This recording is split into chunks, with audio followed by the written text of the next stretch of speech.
La remarque la plus courante, c'est-à-dire que plutôt que de vous parler de vos performances, on va justement faire glisser la conversation justement sur votre apparence, ce qu'on ne ferait pas avec un homme.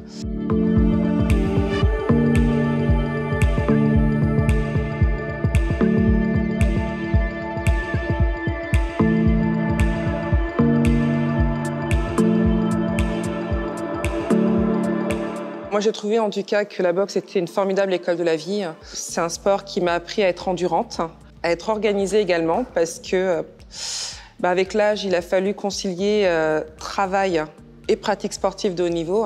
J'étais comptable au pôle sport des magasins Printemps. J'y allais avec mon sac de sport sur l'épaule.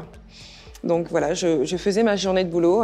Vers 18 h, je le récupérais, puis direction la salle. Ce sont des semaines de 7 jours, quand on est en période de compétition, où il y a très très peu de repos. Ça suppose d'être endurante, résistante, de ne pas beaucoup dormir. C'est d'autant plus compliqué quand on est une femme, quand on connaît les inégalités hommes-femmes dans le sport.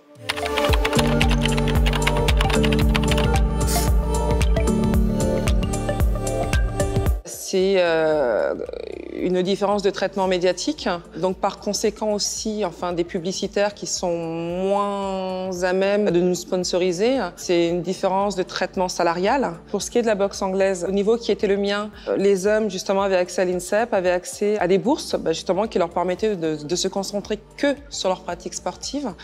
Alors que moi, j'avais un travail à temps plein à côté et que les rémunérations finalement que je percevais étaient dues à mes performances.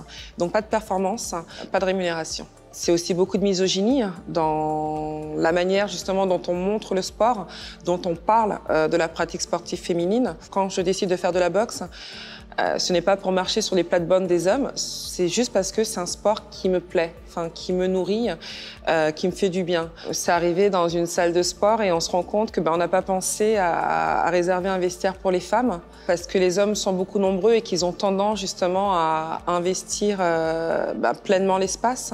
On voit peu de sports féminins à la télévision, beaucoup plus maintenant et tant mieux, mais parfois les commentaires sont déplacés. Très souvent, on voit des plateaux où il n'y a que des hommes pour parler de pratiques sportives, même quand il s'agit de femmes.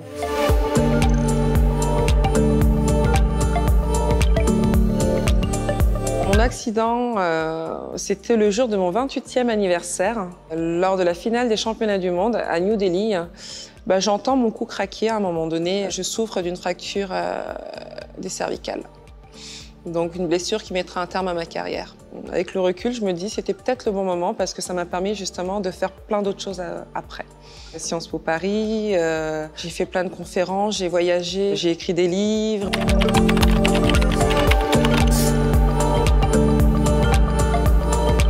Dambé, déjà rien que par le titre, c'est rendre hommage à mes parents qui sont originaires du Mali. Donc Dambé signifie dignité, si on devait trouver un équivalent. Et c'est de parler de l'ordinaire d'une famille française et malienne à Paris, comment elle se construit, comment elle résiste malgré les drames, comment concilier aussi deux identités, celle qui nous est transmise par nos parents et celle dans laquelle on baigne quotidiennement. Mon destin français n'est pas le fruit du hasard, c'est-à-dire que je m'inscris dans une histoire que nous avons en commun, c'est-à-dire que le Mali était une ancienne colonie française et donc ces populations-là, très logiquement, sont venues aussi s'inscrire sur le territoire français. J'ai presque envie de dire que si j'avais eu à écouter, je n'aurais jamais réalisé tout ce que j'ai fait, c'est-à-dire je n'aurais jamais boxé, je n'aurais jamais écrit de livre, je ne serais jamais montée sur les planches. Finalement, je me suis écoutée moi.